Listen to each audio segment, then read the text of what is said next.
Hello दोस्तों, कैसे हैं आप सभी। आप सभी को पता है कि सिपाही फार्मा की भर्ती आ चुकी है 2024 की। 22 अप्रैल को एग्ज़ाम है आप लोगों का। तो हम यूँ मान लो आज से शुरुआत कर देंगे और हमारे पास 2 से ढाई महीने का टाइम है लगभग एग्ज़ाम प्रिपरेशन का। तो आज से शुरुआत कर देंगे। तो बिना समय नष्ट किए शुरू करते हैं अपनी आज की क्लास। तो आज मैं आप लोगों को सिर्फ इम्पोर्टेंट टॉपिक्स पढ़ाऊँगा, ठीक है, जो आपकी भी सिपाही फार्मा की भर्ती के लिए काफ़ी रहेंगे। ज़्यादा डीप में घुसने की हमें ज़रूरत नहीं है। तो जितना मैं पढ़ाऊँ बस आप उतना कर लेना, काफ़ी रहेगा, ठीक है। तो आज हम ब्लड के बारे में पढ़ते हैं, ठीक है। ब्लड आप लोग जानते ही हैं, हमारे अंदर एक तरल पदार्थ होता है, एक फ्लूइड।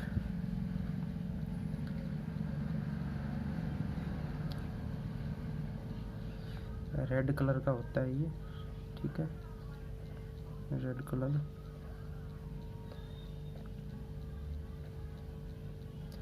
ब्लड यूँ मान लीजिए हमारी बॉडी के अंदर कुल मिला के 6 लीटर ब्लड होता है। 6 लीटर ब्लड होता है। इसकी ग्रेविटी होती है, ब्लड की ग्रेविटी होती है 1.055, ठीक है। और आपसे एग्ज़ाम में पूछ सकता है कि ब्लड के क्या क्या फंक्शन है। 4 ऑप्शन दे देगा आपको एग्जामिनर। तो उसमें से पूछा जाएगा कि इनमें से कौन सा ब्लड का फंक्शन नहीं है, या फिर ये पूछ लेगा कि इनमें से कौन सा ब्लड का फंक्शन है। तो आपको ब्लड का काम ध्यान रखना पड़ेगा कि ब्लड क्या क्या काम करता है हमारी बॉडी में। तो मैं एक बार आपको वैसे बता देता हूँ। ब्लड का काम है जैसे कि ऑक्सीजन वगैरह सप्लाई करता है ये, ठीक है। ऑक्सीजन जो हमारे टिश्यू होते हैं उनको ऑक्सीजन ब्लड ही सप्लाई करता है। फंक्शंस आप नोट डाउन कर सकते हैं मेरे साथ ही, ठीक है, बाद में आपके काम आएंगे रिवाइज करने के लिए। तो ऑक्सीजन ट्रांसपोर्ट में काम आता है ऑक्सीजन ट्रांसपोर्ट, ठीक है। और जो वेस्ट प्रोडक्ट होते हैं हमारी बॉडी के अंदर उनको निकालने का काम करता है ये। वेस्ट प्रोडक्ट्स का जो एक्सक्रेशन होता है उसमें काम आता है, ठीक है। और हमारे बॉडी के अंदर ही एंटीबॉडी बनते हैं जो हमें एंटीजन से बचाते हैं, ठीक है। तो एंटीबॉडी बनते हैं, एंटीबॉडी जो ब्लड के अंदर ही बनते हैं, ठीक है। Antibody protects us from antigens. और आप लोगों को पता होगा कि ब्लड का एक फंक्शन और है, यानी कि जो हमारी एंडोक्राइन सिस्टम होता है ना, जो अंतःस्रावी ग्रंथियाँ होती हैं, एंडोक्राइन बोलते हैं जिन्हें, वो जो हार्मोन रिलीज करती है वो ब्लड के अंदर करती हैं। और फिर ब्लड के थ्रू हमारी पूरी बॉडी में वो डिस्ट्रीब्यूट होता है, ठीक है। तो इसे भी नोट कर लीजिए आप। Endocrine secrete hormone and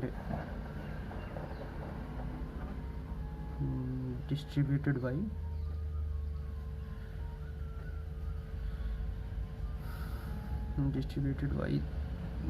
the blood, ठीक है। ब्लड जो पूरी बॉडी को ये बांट देता है, ये जो हार्मोन होते हैं हमारी प्रॉपर ग्रोथ के लिए, ठीक है। अब बात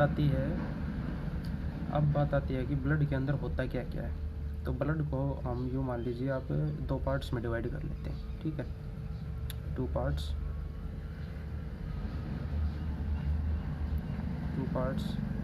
में डिवाइड कर लेते हैं। एक में तो आपका आता है प्लाज्मा,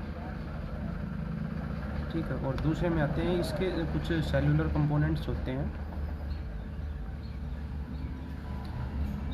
सेलुलर कंपोनेंट्स, ठीक है।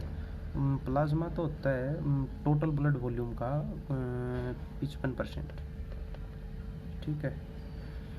और प्लाज्मा के अंदर भी आप यूँ मान लीजिए जो वाटर होता है, वो होता है 91% वाटर होता है, ठीक है। ये जो सेलुलर कंपोनेंट्स होते हैं ये होते हैं सेलुलर कंपोनेंट्स, इनमें आता है आपका आरबीसी, जिसे हम रेड ब्लड सेल्स बोलते हैं, डब्ल्यूबीसी और प्लेटलेट्स। प्लेटलेट्स आता है इसके अंदर, ठीक है। प्लेटलेट्स को थ्रोम्बोसाइट्स भी बोलते हैं, थ्रोम्बोसाइट्स, ठीक है। और डब्ल्यूबीसी को बोलते हैं ल्यूकोसाइट, ल्यूकोसाइट्स। आरबीसी को बोलते हैं एरिथ्रोसाइट्स, एरिथ्रोसाइट्स, ठीक है।